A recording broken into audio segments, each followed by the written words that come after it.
আসসালামু আলাইকুম। আশা করি আপনারা সবাই খুব ভালো আছেন। নতুন আরো একটি টিউটোরিয়াল নিয়ে আপনাদের সামনে। তো বেশি দেরি না করে শুরু করি। আগের মতো আমরা ফটোশপে যাব। ফটোশপ থেকে ফাইল থেকে নিউ। নিউ থেকে আমরা এই যে পিক্সেলে 1280 এবং 720 এই সাইজটা নিয়ে নেব এবং রেজোলিউশন ৭২ রাখবো। আর আমাদের কাজ হচ্ছে এটাকে হোয়াইট রাখা এবং ক্রিয়েট এ ক্লিক করা। ক্রিয়েট এ ক্লিক করার পর আমাদের মেইন কাজ হচ্ছে ফোরগ্রাউন্ড কালারটাকে ব্ল্যাক করা, ওকে দেওয়া, তারপর অল্ট্রা ব্যাক স্পেস দিয়ে পুরোটাকে ডার্ক করে নেওয়া। তারপর নিউ একটা লেয়ার নেওয়া।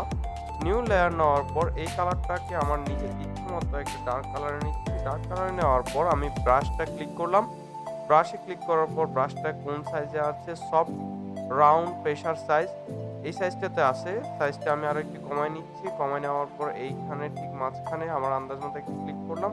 এখানে ক্লিক করলে হচ্ছে না কালারটা, কারণ আমার ফ্লোটা কম। ফ্লোটা আমি ফুল করে দিলাম। তারপর এখানে একটা ক্লিক করলাম। ক্লিক করার পর আমি আমার সাইজটাকে থার্ড ব্র্যাকেট দিয়ে বড় করলাম নিজের একটা আন্দাজ মতো। তার ফ্লোটারে আরো একটু কমায় দিব, জাস্ট এখানেই ঠিক আছে। তারপর ওকেতে ক্লিক করব। তারপর ফ্লোটারে আরো একটু কমায় দেব। ফ্লো কমানোর পর আমার সাইজটা বাড়ায় দিব। ওকে। তারপর এটাকে একবারেই কমায় দিব। তারপর সাইজটা ফুল করে দেব। ওকে। এখন আমার কাজ হচ্ছে ব্রাশটাকে ছোট করা থার্ড ব্র্যাকেট দিয়ে। তারপর এখানে ক্লিক করলাম। তারপর অপাসিটিটা হালকা কমায় দেওয়া। অপাসিটি কমানোর পর আমাদের কাজ হচ্ছে টেক্সট টুল নেওয়া। টেক্সট টুল থেকে কিছু একটা লেখা। তো আমি এখানে লিখছি GOLD, গোল্ড। গোল্ড লেখার পর ওকে দিলাম। আমার কালারটা চেঞ্জ করতে হবে। কালারটা চেঞ্জ করার জন্য আমি এখানে ক্লিক করলাম প্রপার্টিতে। প্রপার্টিতে ক্লিক করার পর এখান থেকে কালারটা নিলাম। আমি যেহেতু এটা গোল্ড লিখেছি, গোল্ডের একটা ইফেক্ট দিব।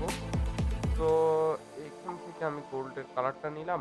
তারপর ওকে দিলাম। ফন্টটা আমার কাছে ভালো লাগছে না, আগে বড় করি।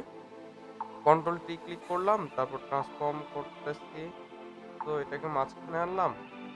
আনার পর এই যে কন্ট্রোল ক্লিক করে ব্যাকগ্রাউন্ডটাও ক্লিক করলাম। তারপর এখানে মুভ টুল থেকে ট্রান্সফর্ম গুলো করে নিয়ে এটাকে মাঝখানে নিয়ে আসলাম। এখন একবারে মাঝখানে আছে। তারপর আমাদের কাজ হচ্ছে এটার উপর ক্লিক করা। এটার উপর ক্লিক করার পর এখানে ক্লিক করা। তারপর এই যে আমার কাছে এই ফন্টটা খুব ভালো লাগে, এই ফন্টটা নিলাম। নেওয়ার পর কন্ট্রোল টি দিলাম। টি দেওয়ার পর এটাকে আবার একটা সাইজে নিয়ে আসছি।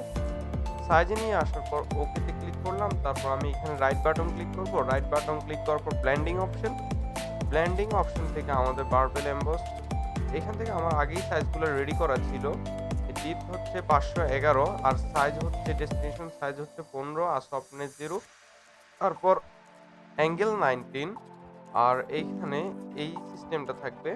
তারপর ওকে। তারপর আর এইখানে যে সেটিংগুলো আছে ঠিক এইভাবে থাকবে।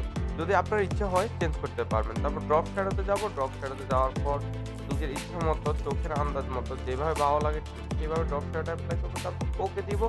তারপর আমাদের গোল্ডেন শেপটা, এটা হচ্ছে আমাদের ফাইনাল রেজাল্ট।